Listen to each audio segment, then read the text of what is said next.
Get out of my room, Mom. Go to hell, Mom. Dad, kiss my... Watch your mouth. If you don't want your kids to disrespect you like this or act a certain way, I'm gonna show you the way how to discipline your kids properly.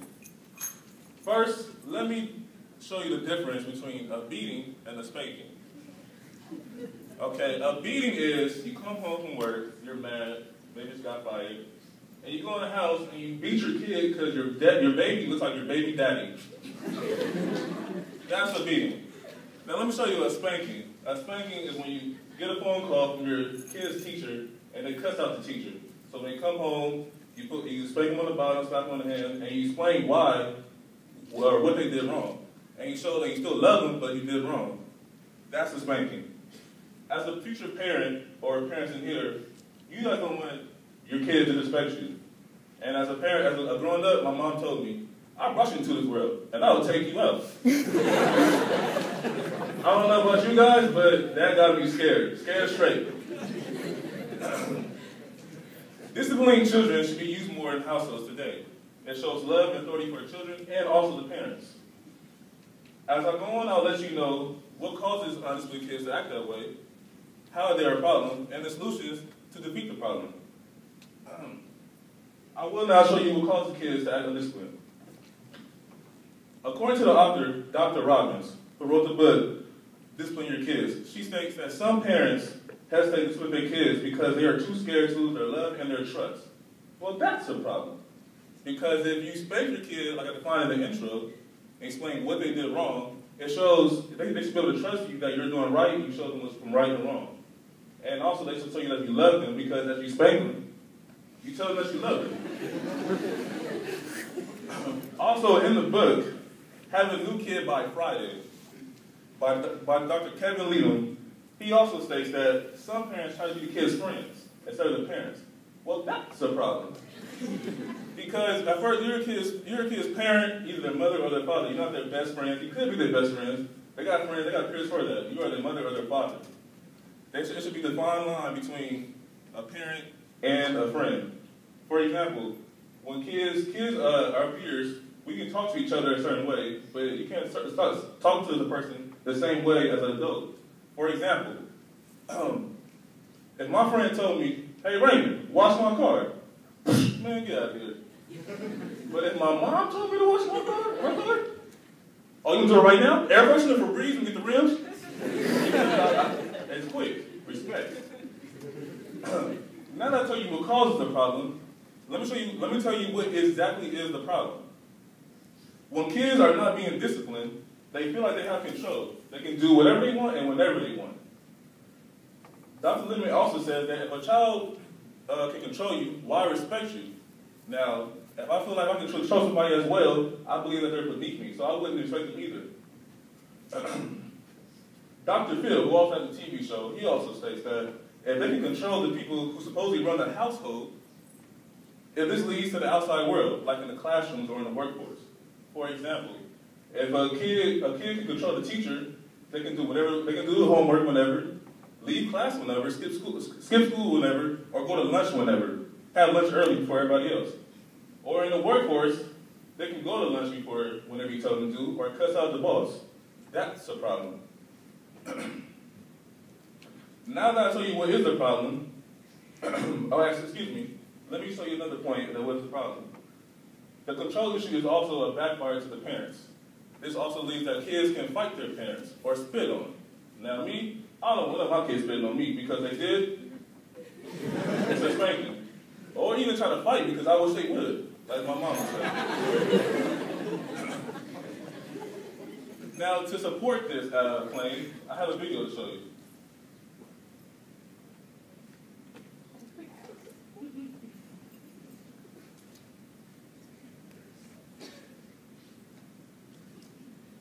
How many of you see Maury in here?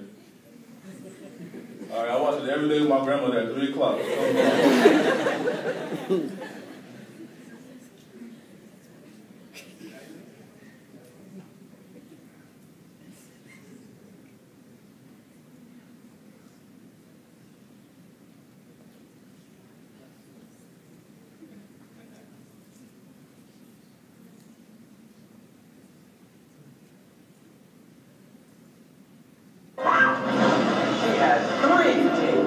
completely out of control. We're the Turtle Girls. We smoke, we drink, we do what we want to do. Can you fast forward to 1 minute and 19 seconds? Damn. Girls, get the hair, mama. Right there. Girls. I'm Tantamia. And I'm Shayna. I'm Shauna. And we're the Turtle Girls. We like to party, we like to beat up people, we smoke, we drink, we do what we want to do. If my mother got something to say about it, she can get it too. Doesn't stop us. Because we're the dope girls. All day, videos popping. One day we needed money, so we was walking around looking for Mexicans. We started one so we took our wallet, and we did what we had to do to get our money. If I really need something and I can't get it, then I'm gonna pick up a bottle and I'm gonna beat the hell out of somebody. My mom also gets mad because she hears people going around saying that we have sex. Yeah, we have sex, but you can't stop us because we're old. Don't worry, got news for all y'all haters. So if y'all see us coming, y'all better move the hell up out of our way because we're That's a problem. If you was my 3 little girls, I would put them in line.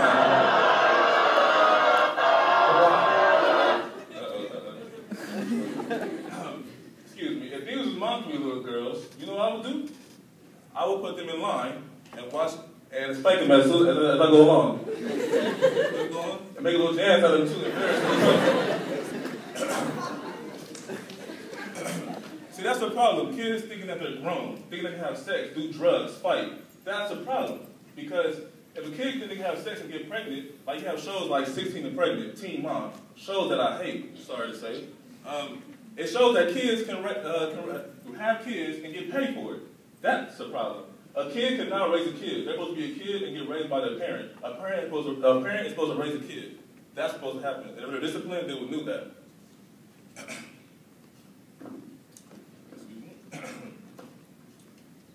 Now that I show you what the problem is, let me tell you what the solution is to this problem. This is defeated. Now, growing up in my household, my grandmother raised me my first half of my life, and she had 3 tactics that she used. First one is yard work. I don't know if you guys ever been to Mississippi or the South. It gets real hot, mosquitoes. Yeah. She has 3 acres. And if I get in trouble, like little minor things, maybe mow the lawn of all those 3 acres. It's all hot, sweaty, mosquito bites. Yeah, I want to be in the house with Capri Sun and a smile. Second tactic is taking the value of the kids wherever they value, like PS3, Xboxes, or anything like girls or boys. They like cell phones. To me, if somebody take my cell phone, like that's a problem because I feel naked about a cell phone. Like you need Facebook, Twitter, Instagram. You need all that. I need that. I need to text somebody, call somebody, say goodnight, kiss the smiley face. I need all that. Third tactic, which is my favorite, is spankings. Now, as I'm going to show you how a spanking is, how defined in the intro. Spanking. Now, let me give you an example of spanking. Let me reinstate the definition of spanking. Give a kid a spanking and explain why they did something wrong. Okay? Let me show you an example.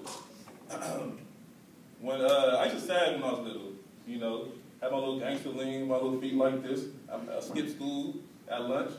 Try to talk to a girl while she walks by, like, hey. Okay, you want to go class? Okay. All right. See, one day, my teacher saw that. She was like, okay, I'm going to call your grandmother. I didn't know that. One day at PE, I was playing kickball, and I was getting ready to kick. You know, I was getting ready, have my little side. But the pitcher, he didn't pitch the ball. So I'm like, what's going on? Now, I don't know if you guys seen Tyler Perry movies, Medea, but my grandma looked like that. Sorry to say, it's kind of embarrassing. She got her little flower gown, house shoes got holes in, her toes out, you know, ashy heels, you know, wig to the side, lifted from last night, you know, it's kind of embarrassing. So my grandmother came up and pulled my pants down and gave me spanking on the bottom. You know, so you guys don't know, in 7th grade, I didn't put lotion on my bottom, so I had an ashy booty. So the whole school knew I had an ashy booty. So why would I sag and show my ashy booty? I didn't sag no more. So now today, I feel like I'm a living example. I couldn't find sources to show how these solutions can help. So today, I feel like I'm clean dressed. I got my pants up right. I got a nice little cardigan on, fresh, you know. I feel like my grandmother helped me to dress like this, to never sag like that. So I feel like And this spanking, she told me what I did wrong. And like, she explained what I did wrong, and that's nasty, the sag and all that. And so today I feel like I'm a living example. I'm in college. I'm not in a gang. I don't have a kid. Not yet. And I feel like spanking that my grandmother, the tactics that she did, it helped me become a young man, and a nice young man, a respectful young man. And that also, another solution for people who's religious in here, they're like, oh, it's not right to spank your kids, spank them on the butt. Oh, put them in a timeout, or put them in one knee in the leg in the corner and face the wall. No, that don't work. In the Bible, in the book of Hebrews, chapter 12, verse 6 through 7, it states that the Lord disciplines those he loves and punishes everyone he accepts as a son. Endure hardship as discipline. God is treating you as sons. For what son is not disciplined by his father? Now, when I got to that verse, those two verses right there, is that God loves you so much that he will put you in hardship because he loves you. And I feel like, as a father and a future father, that I would do that since I'm religious, put my kids through hardships because I love them. I'm going to put them the right way. Sometimes you got to do a little rough on them to show them the right way instead of being too nice, because they think that's why they think they control you, because you're going to show them how hard it is to love someone. Now, to conclude my speech, we now know why discipline should be more used in households and how it shows authority. We have gone through the problems that parents are facing today and what causes the problem. And now the solutions. You guys know all of the solutions. Hope you use them. To keep kids, future kids, filling up the jail cells or getting pregnant at a young age, it starts with discipline in the household. So please, I'm not saying go out there and beat your kid because it's like your ex-boyfriend. I want you to show your kids, your future kids, what's right and what's wrong, and show them the right way, and sometimes it has to be a little rough with them. Thank you.